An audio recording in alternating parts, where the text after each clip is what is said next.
Hello दोस्तों, कैसे हैं आप लोग। मैं किशन कुमार और आप लोग देख रहे हैं अभी MCQ प्लस NCERT। ये मेरा चैनल का नाम है और हम यहाँ पे आप लोगों को पिछले 2 दिन से ज्योग्राफी के बारे में पढ़ा रहे हैं। जो आने वाली जो 12th की एग्ज़ाम है BSc बिहार बोर्ड का, उसमें महत्वपूर्ण प्रश्न है। यदि आप नहीं पढ़े हैं तो मैं जो पढ़ा रहा हूँ उसे पढ़ के अच्छा से अच्छा नंबर आप ला सकते हैं। तो देखिए, हम पहले बताएंगे कि आपको ये SBPD का जो मॉडल पेपर है वो आप ले लीजिएगा, और नहीं तो आप नहीं लेते हैं तो कोई बात नहीं। यहाँ पे हम क्वेश्चन लिखाते हैं और यहाँ से आप नोट डाउन कर सकते हैं और उसको अपने अनुसार लिखिए। मेरा बात सुनिए और समझिए और फिर उस क्वेश्चन को अपने ढंग से लिखने की कोशिश कीजिए। एग्ज़ाम में भी यही करना होता है और कुछ नहीं। तो हम बात करेंगे आज हम चैप्टर नंबर 3 की बात करेंगे, जिसका नाम है जनसंख्या संगठन, यानी कि पॉपुलेशन कंपोजिशन के बारे में हम बात करने वाले हैं। तो यहाँ पे हम बात करेंगे जो इम्पोर्टेंट क्वेश्चन है। इससे पहले हम और क्वेश्चन बता चुके हैं आपको पिछले वीडियो में, आप नहीं देखे तो आप वहाँ पे जाके देख सकते हैं। तो यहाँ पे चैप्टर नंबर 3 जिसका नाम है जनसंख्या संगठन, तो उसमें हम फर्स्ट वाला क्वेश्चन देखते हैं। पहले चैप्टर का नाम है ये 3 सेक्शन ए का इसमें सेक्शन 2 है मॉडल पेपर में। तो ए में हम अभी चल रहे हैं। ए में 10 चैप्टर हैं जिसमें हम 3 नंबर चैप्टर पे हैं अभी, तो हम बात कर लेते हैं। यहाँ पर फर्स्ट वाला क्वेश्चन है आपका, आयु संरचना का अर्थ बताइए। यहाँ पे आयु संरचना का अर्थ बताइए। यहाँ पे आयु संरचना का अर्थ बताने के लिए कहा जा रहा है।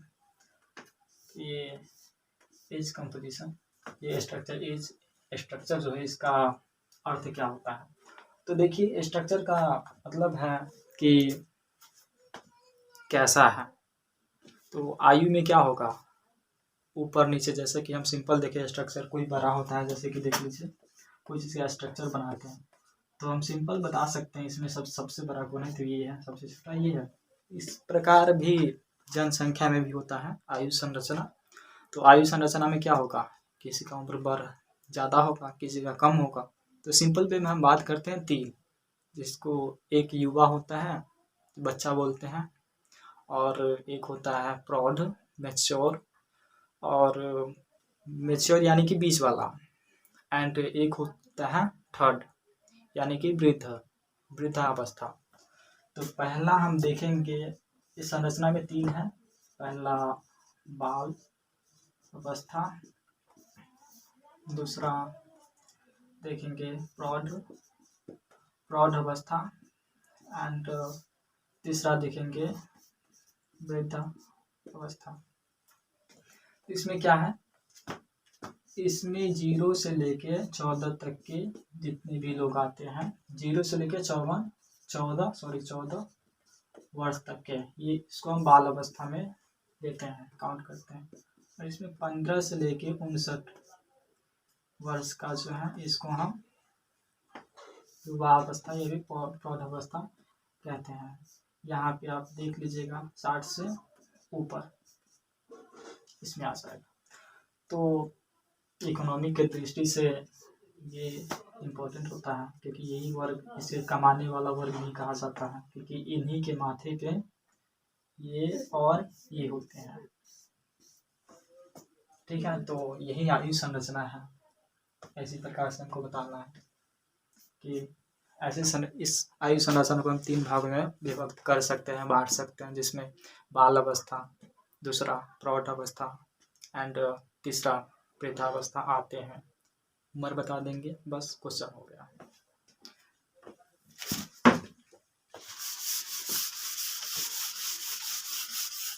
तो चैप्टर नंबर 3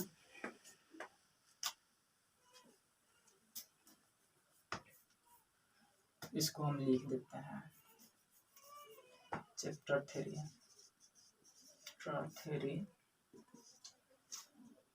आयु संगठन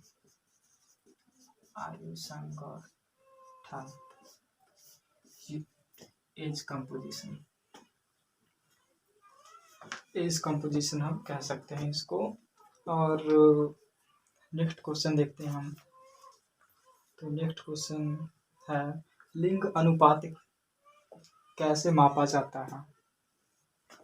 लिंग अनुपात को कैसे मापा जाता है, तो क्वेश्चन नंबर 2 है लिंग अनुपात को कैसे मापा जाता है। तो ये सेक्स रेशियो है, इसको कैसे हम मापते हैं। तो आप परिभाषा के रूप में हम सिंपल कह सकते हैं, हजार पुरुष पे स्त्रियों की संख्या कितनी है। हजार यानी कि 1000 पुरुष है, तो किसी एरिया में, किसी सर्टेन एरिया में 1000 पुरुष, तो उसी एरिया में वहाँ की स्त्री की संख्या कितनी है, इसी को हम लिंग अनुपात कहते हैं। सिंपल भाषा में अगर लिखने के लिए बोले तो इस तरह से हम कह सकते हैं कि किसी भी ज्योग्राफिकल एरिया में, किसी भी भौगोलिक क्षेत्र के किसी भौगोलिक क्षेत्र में मतलब 1000 पुरुषों पर वहाँ की पर स्त्रियों की संख्या कितनी है, इसको हम लिंग अनुपात कह रहे हैं। इसको इसी तरह से मापा जाता है। इसका सूत्र भी है मापने का, लेकिन वो नहीं बताएंगे हम आपको, वो इसमें लिखना भी नहीं है, आप बस थ्योरेटिकली जान लीजिए। तो हमारा जो नेक्स्ट वाला क्वेश्चन है वो साक्षरता दर को परिभाषित कीजिए। तो देख लेते हैं जो क्वेश्चन है। अब हम दीर्घ क्वेश्चन लिख रहे हैं, हमको ये इम्पोर्टेंट लगा इस चैप्टर में कोई भी प्रश्न, तो हम देख लेते हैं। और ये क्वेश्चन दीर्घ का है, चैप्टर 3 का दीर्घ का दूसरा क्वेश्चन है। तो यहाँ पे है साक्षरता दर को परिभाषित कीजिए। साक्षरता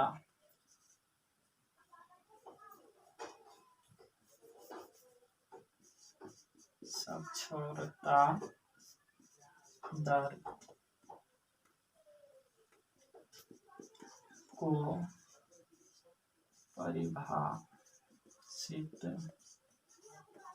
कीजिए, यहाँ पे ये है। और साथ ही में ये कह रहे हैं विश्व में साक्षरता दर को प्रभावित करने वाले किन्हीं 4 कारकों का वर्णन करें। विश्व में साक्षरता दर को प्रभावित करने वाले किन्हीं 4 कारकों का वर्णन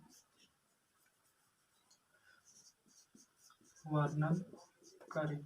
तो हम देख लेते हैं। हम पहले देखेंगे कि 4 कारकों, ठीक है, साक्षरता दर ये कहते किसको है। तो सिंपल भाषा में आपको बता रहे हैं, मतलब 7 वर्ष या 7 वर्ष से अधिक का जो लोग हैं, उसको ठीक से लिखना पढ़ना आ रहा है, तो उसको हम साक्षर कहते हैं, ठीक है, किसी व्यक्ति में। और परिभाषा दे रहे हैं इसका साक्षरता दर क्या है। तो 7 आप ये समझ गए हम कि 7 वर्ष से अधिक या 7 वर्ष के लोगों को जो हम मैथमेटिकली उसको देखते हैं सर्वे के माध्यम से, इसको, तो हम इसको साक्षरता दर कहते हैं। 7 वर्ष या 7 वर्ष से अधिक के लोग देखते हैं कितना पढ़ा है किसी भी एरिया में, कितना नहीं पढ़े हुए हैं। जो नहीं पढ़े हैं उसको हम साक्षरता दर में काउंट नहीं करेंगे। पढ़ना लिखना आना चाहिए, उसको हम साक्षरता दर में ले लेंगे। तो हम इसको परिभाषा दे सकते हैं कि 7 वर्ष या 7 वर्ष से अधिक के लोग जिसको पढ़ना लिखना आता हो उसको हम साक्षरता दर कहते हैं। अब नेक्स्ट क्वेश्चन देखते हैं, सॉरी नेक्स्ट क्वेश्चन नहीं, विश्व के बारे में बात करते हैं थोड़ा सा। विश्व साक्षरता दर को प्रभावित करने वाले कारक कौन से हैं? यानी कि ये इसका कहने का मतलब है कि ये साक्षरता दर प्रभावित होता है कि कहीं का लोग बहुत पढ़ा लिखा है, कहीं का नहीं। तो भारत में देखें तो केरल राज्य के बारे में बात कर सकते हैं आप लोग, और दूसरी तरफ बिहार को देख सकते हैं। तो यहाँ पर देखता है नगरीकरण,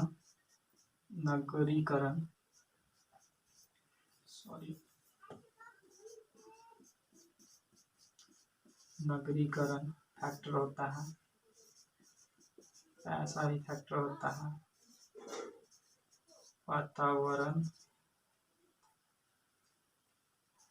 वातावरण ही फैक्टर होता है।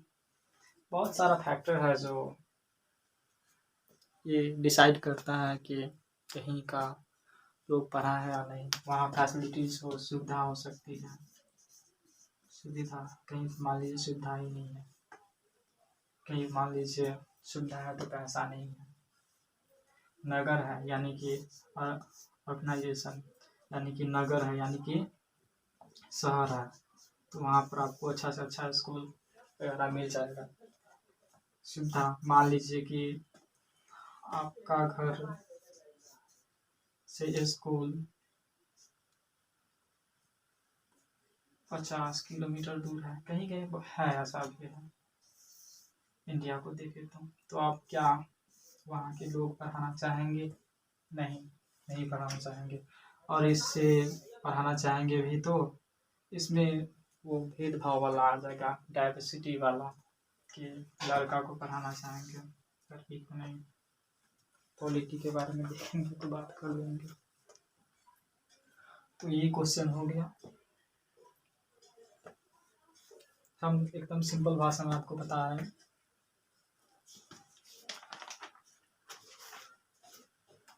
तो चैप्टर नंबर 3 का जो क्वेश्चन था वो हो चुका है।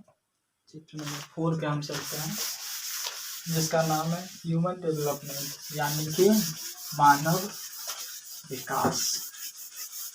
चैप्टर 3 हो गया, अब चैप्टर 4 पे चलते हैं। चैप्टर 4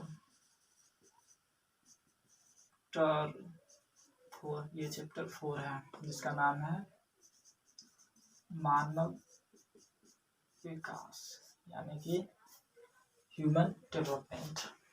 तो हम इसमें देखते हैं कौन सा क्वेश्चन इंपॉर्टेंट है। तो यहाँ पे है मानव विकास से आप क्या समझते हैं, ये भी बात कर लेते हैं। मानव विकास से क्या समझते हैं, क्या लिख देते हैं। पहला क्वेश्चन 4 नंबर चैप्टर का, मानव विकास से क्या समझते हैं। तो यहाँ पे देखेंगे मानव विकास से क्या समझते हैं, अर्थात तो इसका मतलब ये हुआ कि ह्यूमन है, उस डेवलप कैसे हुआ। तो आपको पता होगा कि पहले लोग ऐसे ही पेड़ों पर रहा करते थे जैसे कि जानवर रह रहे हैं। आज ये देखिए कहाँ से कहाँ आ चुके हैं हम लोग। इसका जो बीच का जो गैपिंग है, आज की दुनिया मॉडर्न और यहाँ पे थे जब लोग पास घर नहीं हुआ करता था, लोग कच्चा मांस खाते थे, मतलब उनके पास कुछ भी इस प्रकार का ज्ञान नहीं था कि कैसे। हम लोग भी तो स्पेसिस है, हम लोग के पास माइंड आ गया है थोड़ा सा, तो आज इतना डेवलप कर गए। बीच का जो है इतना कुछ हमने किया है, जैसे कि हम पहले 4 पैरों पर चला करते थे, जैसे हाथ, पहले हाथ नहीं था, हम जैसे जानवर तो 4 पैर पर चलते हैं, जैसे गाय, भैंस, घोड़ा, और भी कुछ जो 4 पैर पे चल रहा है। तो पहले हम लोग भी वैसा ही थे, लेकिन हम लोग धीरे धीरे उठना चालू किए, यानी कि किसी प्रकार जैसे कि आग का खोज, हम लोग पका खाना खाने लगे। ये सब कारण है इसका कि मानव विकास हुआ। तो यही है मानव की स्थिति में होने वाली जो परिवर्तन, जो उसको अधिक कुशलतापूर्वक जीवन जीने का कला सिखा रहा हो, उसे मानव विकास कहते हैं। सिंपल भाषा में कि मानव पहले मान लीजिए 4 पैर पर चलता था, आज हम 2 पैर पे चल रहे हैं और कितना अच्छा महसूस कर रहे हैं। ये हम लोग का विकास ही तो हुआ है। आज हम पढ़ रहे हैं, यही सब। ठीक है, तो आगे वाला क्वेश्चन के बारे में हम बात कर लेते हैं। दूसरा क्वेश्चन है हमारा, दीर्घ क्वेश्चन है। मानव विकास के 3 मूलभूत क्षेत्र कौन से हैं? मानव विकास, इधर लिखते हैं। मानव विकास के 3 मूलभूत क्षेत्र कौन से हैं? मूलभूत क्षेत्र यानी कि विकास होने में, मानव का विकास होने में वो कौन सा 3 क्षेत्र है, वो कौन सा 3 क्षेत्र है जो इसको विकास करने में सहायता प्रदान किया है। तो हम बात कर लेंगे। ए, स्वास्थ्य, हेल्दी। कुछ भी करने के लिए आपको पहले हेल्दी रहना पड़ेगा। बी की बात करें, साक्षरता, एजुकेशन, साक्षरता, एजुकेशन। तीसरा, संसाधनों तक पहुंच। अगर रिसोर्स तक पहुंच नहीं होगा तो क्या होगा? एजुकेशन।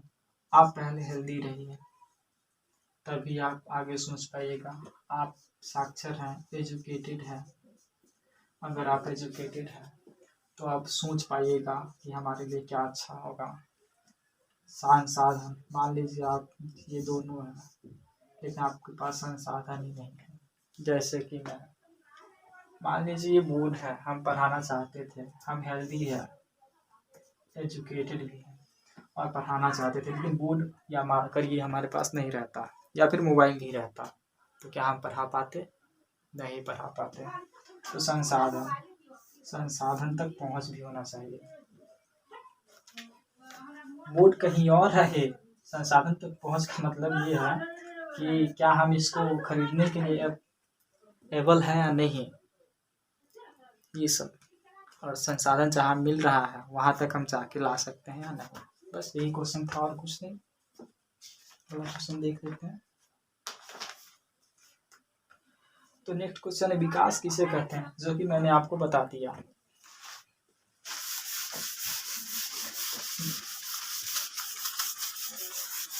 देखते हैं अगला क्वेश्चन, विकास किसे कहते हैं?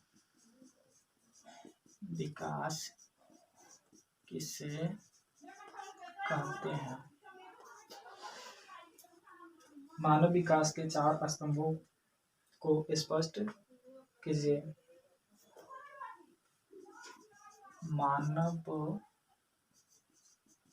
विकास के 4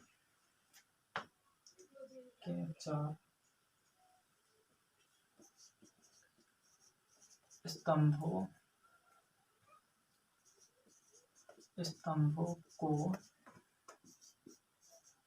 स्पष्ट कीजिए। या और करके क्वेश्चन दिया हुआ है, मानव विकास के 4 प्रमुख घटकों के नाम लिखिए। मानव विकास के प्रमुख 4 घटकों के नाम लिखिए। वो कौन सा 4 फैक्टर है, यहाँ कौन सा स्तंभ है, वही बात है। और 4 से कौन 4 घटक है, तो हम बात कर लेंगे यहाँ पे। समता, समता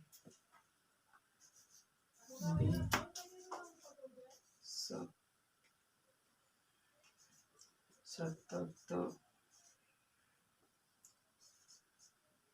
पोषणीय से बात कर लेंगे। पहले हम बता देते हैं कि समता क्या होता है। यानी कि इक्वलिटी, यानी कि विकास होने के लिए आपके पास मतलब इक्वलिटी होना चाहिए। आपको कुछ लेना चाहते हैं तो आपको मिल जाए, आपके साथ भेदभाव ना हो। सिंपल वे में बताएं, आपके साथ किसी प्रकार का भेदभाव नहीं होना चाहिए, इसको हम इक्वलिटी कहते हैं। और आगे जो है सतत पोषणीय, यानी कि हम किसी भी चीज़ का उपयोग इतना ना कर ले कि वो एक बार में ही खत्म हो जाए। ठीक है, जैसे कि मान लीजिए हमारे पास 1 महीना, जैसे कि 30 दिन मान लेते हैं, हमारे पास 1000 रुपया है। तो ऐसा नहीं कि हम इस 1000 रुपया को 3 दिन में पूरे 900 रुपया खर्चा कर दिए और अभी 27 दिन बचा हुआ है तो 100 रुपया में चलाएंगे। ऐसा नहीं, इसको अच्छा से प्लानिंग करेंगे और फिर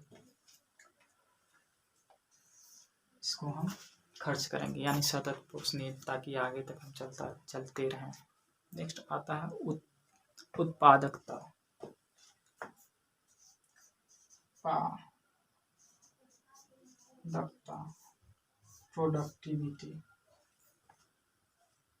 प्रोडक्टिविटी का मतलब क्या है, यानी कि जितना हमको चाहिए जो चीज़, उतना हमको पूरा हो पा रहा है या नहीं। ठीक है, वही उत्पादकता है और कुछ नहीं। एंड हम चौथा स्तंभ के बारे में बात कर लेते हैं। इसी का यहाँ पे लिख देते हैं, चौथा स्तंभ डी, सशक्तिकरण।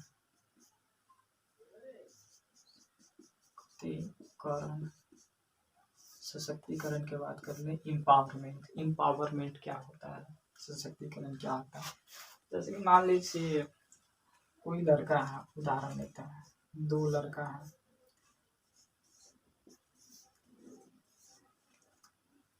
दोनों एक काम कर रहा है, कोई एक ही प्रकार का काम कर रहा है। तो इसका जो फैमिली है इसको सपोर्ट कर रहा है करने में, लेकिन इसका फैमिली है वो सपोर्ट नहीं कर रहा है, तो इसको ये सशक्त नहीं होगा, इसको सशक्त किया जा रहा है। यानी कि यही किसी को कोई काम करने के लिए उत्साहित करना, मोटिवेट करना, प्रोत्साहन करना, ये सशक्तिकरण है इन सिंपल लैंग्वेज। ठीक है दोस्तों, तो हम आज इतना ही। आगे के वीडियो में बताएंगे हम कुछ चैप्टर नंबर 5 के बारे में, जो प्राथमिक क्रियाएं है, प्राइमरी एक्टिविटीज़, उसके बारे में। देखिए कोई प्रॉब्लम है तो पूछिए। Thank you.